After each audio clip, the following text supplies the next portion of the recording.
Assalamualaikum warahmatullahi wabarakatuh.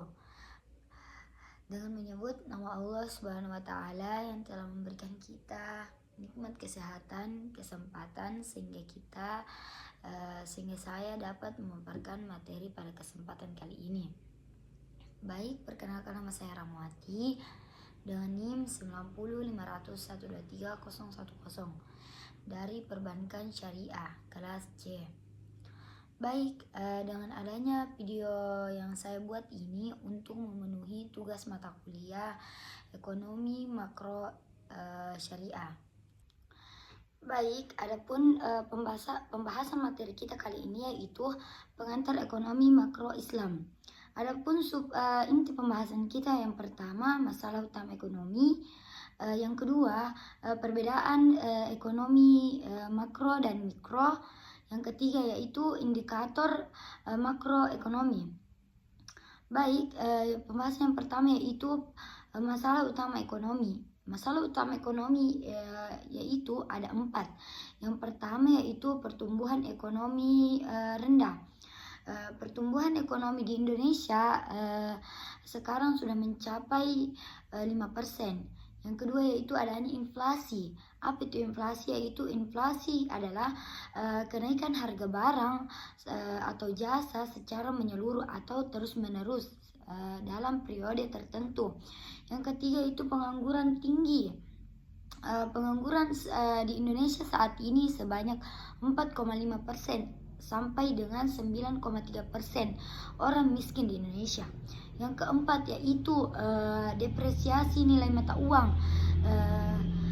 Tahun 2025 ini merupakan tahun teranjlok nilai mata uang di Indonesia. Baik, untuk mengatur masalah ekonomi, pemerintah mengeluarkan kebijakan, yaitu adapun di antara kebijakannya itu yang pertama kebijakan fiskal, yang kedua kebijakan moneter, dan yang ketiga kebijakan perdagangan untuk mengatur ekspor impor di Indonesia. Baik, adapun pembahasan yang kedua yaitu perbedaan mikro dan makro. Perbedaan yang pertama yaitu ekonomi mikro memandang bahwa uang itu tidak penting, sedangkan ekonomi makro itu memandang bahwa uang itu penting. Yang kedua perbedaannya yaitu ekonomi mikro berbicara antara individu ke individu lain, sedangkan makro berbicara tentang unsur pemerintah. Adapun peran pemerintah di sini yaitu yang pertama sebagai penjual, yang kedua sebagai pembeli, dan yang ketiga yaitu sebagai regulator. Adapun perbedaan yang ketiga yaitu mikro mempelajari tentang perilaku individu dan pemerintah dalam mengambil keputusan, sedangkan makro mempelajari tentang faktor-faktor yang mempengaruhi industri. Dan yang keempat itu perbedaannya, mikro mengambil keputusan secara individu, sedangkan makro mengambil keputusan secara agregatif. Baik, adapun pembahasan yang ketiga atau yang terakhir yaitu indikator makroekonomi. Indikator makroekonomi ini ada beberapa. Yang salah satunya itu PDB, produk domestik bruto, atau yang kedua yaitu inflasi.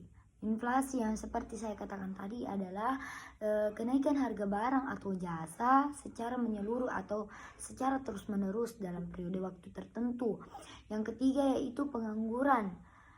Yang keempat yaitu pendapatan nasional, yang kelima ketimpangan pendapatan, yang keenam sektor keuangan, yang ketujuh neraca pembayaran, yang kedelapan kurs valuta asing, yang kesembilan kemiskinan, yang kesepuluh perkembangan daerah. Baik, sekian dari saya.